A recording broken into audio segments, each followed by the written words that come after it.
नमस्कार, आप सभी का आरबी क्लासेस में हार्दिक स्वागत है।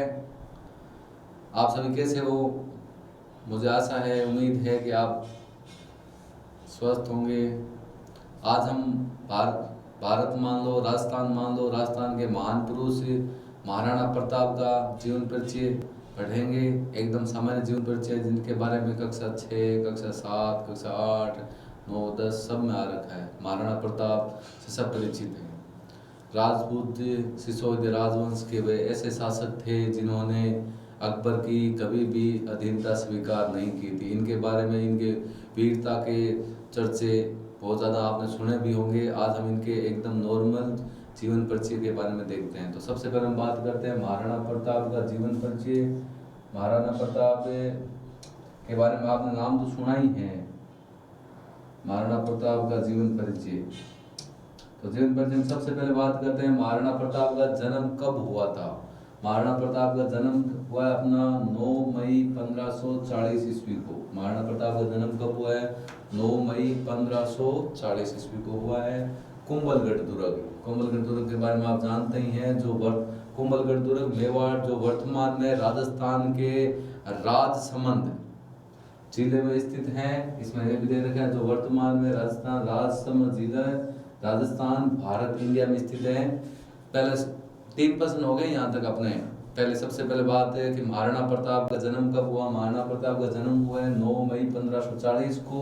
कहाँ पर हुआ है? कुंभलगढ़ दुर्ग मेवाड़ में, जो वर्तमान जो स्थित है। कुंभलगढ़ दुर्ग आप जानते ही होंगे। कुंभलगढ़ दुर्ग है वो आपका राजसमंद जिले में है। राजसमंद आप जानते ही है, ये राजस्थान का एक जिला है। उसके बाद हम बात करते हैं कि महाराणा प्रताप के पिता का क्या नाम था। महाराणा प्रताप के पिता का नाम था महाराणा उदय सिंह। उदय सिंह के बारे में भी आपने सुना होगा। महाराणा प्रताप के पिताजी का नाम है अपना उदय सिंह, और उदय सिंह की पत्नी का नाम मान लो, चाहे महाराणा प्रताप की माता का नाम मान लो। महाराणा प्रताप की माता का नाम था महारानी जयवंता बाई।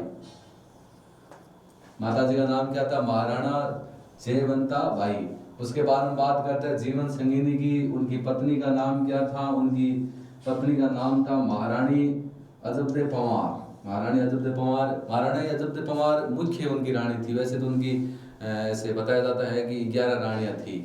उनमें जो सबसे ज़्यादा बुकों में नाम दिया हुआ है उनका नाम है महारानी अजबदे पंवार। लेकिन अपने एग्जाम की दृष्टि से यही नाम इम्पोर्टेंट है, क्योंकि यदि एग्जाम में पूछेंगे पत्नी का नाम आएगा तो इसी नाम को दिया गया। जो 11 अन्य अतिरिक्त रानियां बताई जाती है, उनका नाम कहीं पर जिक्र नहीं किया गया। सिर्फ कोष्टक में इतना दिया जाता है कि उनकी 11 रानियां और थी, लेकिन बाकी इनके बारे में कुछ नहीं बताया जाता। उसके बाद में संतान की बात करते हैं, पुत्र की बात करते हैं। अब आप खुद को भी पता है कि उनकी 11 पत्नियां थी, तो पुत्र तो 11 से तो ज्यादा ही होंगे। कम से कम एक पत्नी का एक पुत्र तो होगा ही होगा। तो उनका मैन पुत्र था, उसका नाम था अमर सिंह प्रथम। महाराणा प्रताप का अमर सिंह प्रथम था। उसके बाद में नाम एक और नाम और बताया जाता है भगवान दास। इसके साथ इसके अलावा उनके अन्य 17 पुत्र बताए जाते हैं। सर हम यदि गूगल पर भी सर्च मारते हैं तो उनके 17 पुत्र कोष्टक में बताया जाता है, लेकिन उनका नाम, उनका जिक्र कहीं नहीं होता है। उनका जिक्र सिर्फ अमर सिंह का होता है। उसके बाद में बात करते हैं उनका वंश कौन सा था। वंश की बात करते हैं महाराणा प्रताप का वंश था उनका सिसोदिया राजवंश। वो राजपूतों के सिसोदिया राजवंश से बिलोंग करते थे। उसके बाद बात करते हैं उनका धर्म कौन सा था। धर्म था उनका सनातन धर्म। कौन सा धर्म था? सनातन धर्म में। उसके बाद उनका जन्म हो गया, उनका जीवन परिचय हम देख लिया। उसके बाद आगे बात करते हैं कि महाराणा प्रताप थे, उनका जो राज्य अभिषेक है, ये बात हमेशा ध्यान रखना, उनका राज्य अभिषेक 2 बार हुआ था। पहले उनका राज्य अभिषेक हुआ था गोगुंदा के बारे में आपने नाम सुना होगा। उनका पहले राज्य अभिषेक हुआ था 28 फरवरी 1572 को गोगुंदा में हुआ था। और उनका जो सही तरीके से उनका दोबारा राज तिलक हुआ था वो 1572 में हुआ था। वो द्वितीय राज तिलक हुआ था अपना कुंभलगढ़ दुर्ग, जो वर्तमान में राजसमंद में, वैसे मेवाड़ था उसमें, कुंभलगढ़ दुर्ग मेवाड़ में उनका द्वितीय राज तिलक हुआ था। लेकिन इसमें यदि पूछेगा तो इसमें से पूछेगा कि ऑप्शन दोनों में से एक ही दिया होगा कि भाई उनका राज तिलक कहाँ पर हुआ था। राज तिलक या तो गोगुंदा में बताएंगे ऑप्शन में, या तो गोगुंदा पूछेगा या कुंभलगढ़ दुर्ग पूछेगा। यहाँ पर उनका प्रथम राज तिलक हुआ था, द्वितीय राज तिलक अपना कुंभलगढ़ दुर्ग में हुआ था राज्य अभिषेक। तो इसके बाद में आगे हम बात करते हैं इनकी क्या क्या और विशेषता थी जिनके बारे में आपको पता ही होना चाहिए कि महाराणा प्रताप आपने नाम तो सुना ही होगा, गाने भी उनके ऊपर बहुत सारे बने हुए हैं। किसी ने यदि महाराणा प्रताप को नहीं भी देखा है तो ये देख लो, ये महाराणा प्रताप की फोटो है। इनके कवच का वजन इतना ज़्यादा था कि हमारे जितना वजन हमारा खुद का, इनसे ज़्यादा इनका एक भाले का वजन था। हम कवच की क्या बात करते हैं, कवच का वजन अपने से डबल वजन था इनका। आपका शरीर देख लो, इनकी बॉडी देख लो, किस प्रकार इनका फिटनेस था। इनका घोड़े का नाम आप जानते हैं, इनके घोड़े का नाम चेतक था। वजन कितना सहता होगा आप खुद भी जानते होंगे। इसके बाद इनकी मेन क्या विशेषताओं के बारे में देखते हैं। महाराणा प्रताप की क्या क्या विशेषता थी।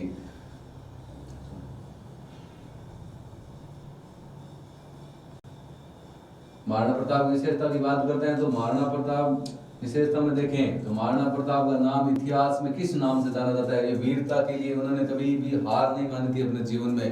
वीरता, शौर्य, त्याग, पराक्रम और दृढ़ प्रण के लिए अमर रहते हो हमेशा के लिए। उनका मेन बात है उनकी वीरता के लिए प्रसिद्ध है। उन्होंने कभी भी किसी भी मुगल शासक की अधीनता स्वीकार नहीं की थी। वो एक ही पूरे राजस्थान में मेवाड़ के शासक थे जिन्होंने मुगलों की अधीनता स्वीकार नहीं की थी। बाकी सब राजाओं ने मुगलों की अधीनता स्वीकार कर ली, लेकिन ये डटे रहे अपनी वीरता पर, अपने शौर्य पर। हर चीज में उन्होंने अपना त्याग दिया।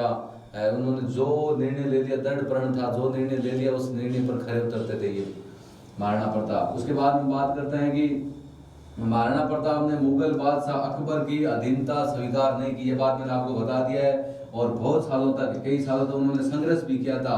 अंततः अकबर प्रताप को अधीन करने में असफल रहा, क्योंकि उन्होंने इतना दृढ़ निश्चय कर लिया था कि अकबर उनको अधीन नहीं कर पाया। और उसका परिणाम क्या हुआ, प्रताप ने मुगलों की अधीनता स्वीकार करने से मना तो कर दिया, लेकिन उसका परिणाम स्वरूप हल्दी घाटी का ऐतिहासिक युद्ध हुआ। अब मैंने आपसे भी कोई पूछे ना कारण कि हल्दी घाटी युद्ध होने का कारण क्या था, तो मेन कारण था कि महाराणा प्रताप द्वारा अकबर की अधीनता स्वीकार नहीं करना, उसका मुख्य परिणाम निकला था ये हल्दी घाटी का युद्ध, जिसके बारे में आप जानते भी होंगे। बहुत ही बड़ा ऐतिहासिक युद्ध था।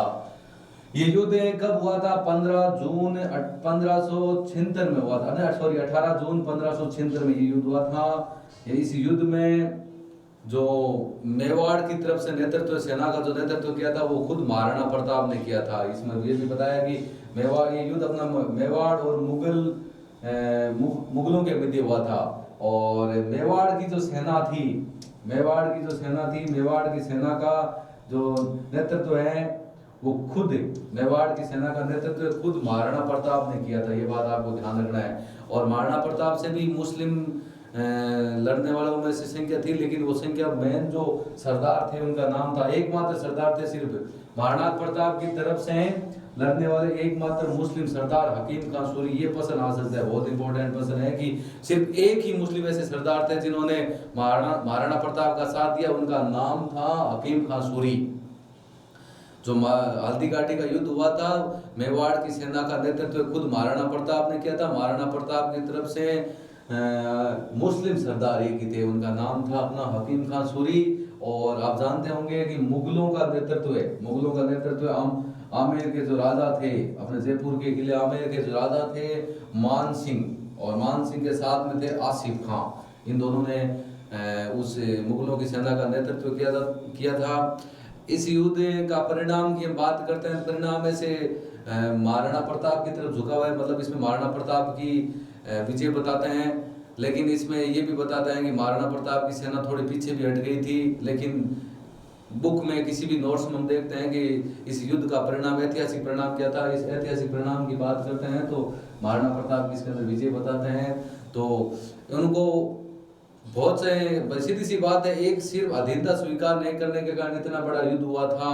और आप खुद सोच सकते थे कि महाराणा प्रताप है, उनका वीरता का कितने बड़े बड़े उनके चर्चे हैं। आपको ये महाराणा प्रताप का जो जीवन परिचय है कैसा लगा?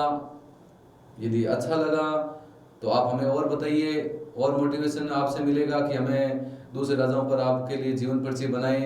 यदि वीडियो अच्छा लगा तो आप आर्मी क्लासेस को लाइक करें, शेयर करें और चैनल को सब्सक्राइब करें। Thank you. जय हिंद, जय भारत।